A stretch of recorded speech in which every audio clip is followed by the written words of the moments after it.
কল্পনা করুন ৪৫০০ কিলোমিটারেরও বেশি দূরে এক বিশাল বিস্ফোরণ ঘটেছে, আর তার পরিণতি এসে পড়েছে আমাদের আকাশেও। কিভাবে সম্ভব এই অবিশ্বাস্য ঘটনা? নমস্কার বন্ধুরা, ইথিওপিয়ার হাইলি গুব্বি আগ্নেয়গিরির নাম কি শুনেছেন? এই আগ্নেয়গিরি প্রায় ১২,০০০ বছর ধরে ঘুমিয়েছিল, কিন্তু সম্প্রতি এর ভয়াবহ অগ্ন্যুৎপাত শুধু ইথিওপিয়াতেই নয়, হাজার হাজার কিলোমিটার দূরে আমাদের ভারতেও প্রভাব ফেলেছে।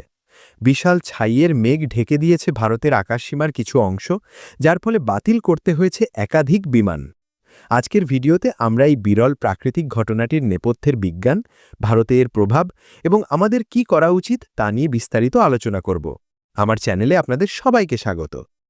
ইথিওপিয়ার আফার অঞ্চলের হাইলি গুব্বি আগ্নেয়গিরি বিশ্বর ভূতাত্ত্বিক মানচিত্রে একটি বিশেষ স্থান দখল করে আছে।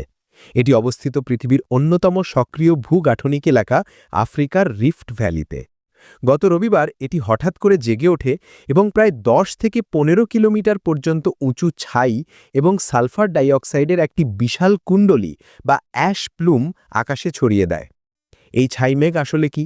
এটা শুধু সাধারণ ছাই নয়, এতে থাকে ক্ষুদ্রাতি ক্ষুদ্র পাথরকণা, কাঁচের সূক্ষ্ম টুকরো এবং সালফার ডাইঅক্সাইড গ্যাস। এই উপাদানগুলোই একে বিপজ্জনক করে তোলে।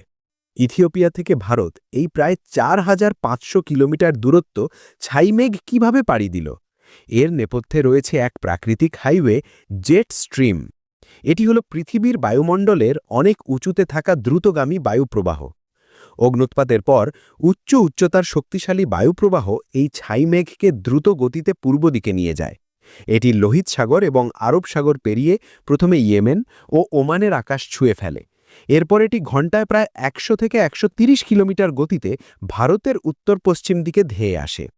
ভারতের আবহাওয়া দপ্তর এবং আন্তর্জাতিক পর্যবেক্ষকরা দ্রুত এই ছাই মেঘের গতিবিধি ট্র্যাক করতে শুরু করে। এটি প্রথম প্রবেশ করে পশ্চিম রাজস্থানের যোধপুর জাইসালমের অঞ্চল দিয়ে। এরপর দ্রুত ছড়িয়ে পড়ে গুজরাট, উত্তর পশ্চিম মহারাষ্ট্র, দিল্লি, এনসিআর, হরিয়ানা এবং পাঞ্জাবের আকাশে। এই আগ্নেয়গিরির ছাইয়ের সবচেয়ে বড় এবং তাৎক্ষণিক প্রভাব পড়েছে বিমান চলাচলে। আগ্নেয়গিরির ছাইকণাগুলি এতটাই শক্ত এবং সূক্ষ্ম যে তা বিমানের ইঞ্জিনের জন্য অত্যন্ত ঝুঁকিপূর্ণ। ইঞ্জিনের ভেতরে ঢুকে এই কণাগুলি গলে গিয়ে এক ধরনের কাঁচের স্তর তৈরি করতে পারে, যা ইঞ্জিনের কার্যকারিতা নষ্ট করে দিতে পারে। ভারতের বিমান নিয়ন্ত্রণ সংস্থা ডিজিসিএ অবিলম্বে অ্যাশটার্ম সতর্কতা জারি করে। বিমান সংস্থাগুলিকে নির্দেশ দেওয়া হয় নির্দিষ্ট উচ্চতা এড়িয়ে চলতে এবং প্রয়োজনে ফ্লাইট বাতিল বা রুট পরিবর্তন করতে।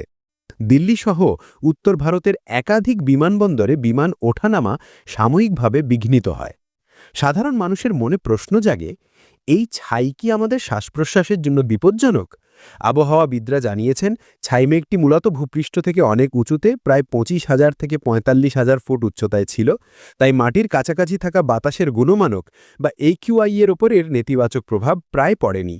দিল্লির দূষণ এর কারণে বাড়েনি, তবে উচ্চতায় ছাইমেঘ থাকার কারণে দিনের বেলা আকাশ কিছুটা ধূসর বা ঘোলাটে দেখাতে পারে। এমনকি সূর্যাস্তর সময় বা সূর্যোদয়ের সময় আকাশে কিছুটা অস্বাভাবিক রং দেখা যেতে পারে। এত দূর থেকে আগ্নেয়গিরির ছাইমেঘের ভারতে পৌঁছানো সত্যিই একটি বিরল প্রাকৃতিক ঘটনা।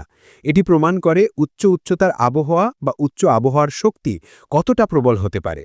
বিজ্ঞানীরা এই ছাইয়ের মেঘের গতিপথ নিবিড়ভাবে পর্যবেক্ষণ করেছেন, কারণ এর থেকে বায়ুমণ্ডলের প্রবাহ সম্পর্কে গুরুত্বপূর্ণ তথ্য মেলে। যদিও ভারতে মাটির স্তরে এর প্রভাব সীমিত ছিল, তবুও ভবিষ্যতে এমন পরিস্থিতিতে আমাদের কি করা উচিত? যদি কোনো এলাকায় ছাইকণা মাটিতে পড়তে শুরু করে, তবে বাইরে বেরোনোর সময় N95 মাস্ক ব্যবহার করা উচিত।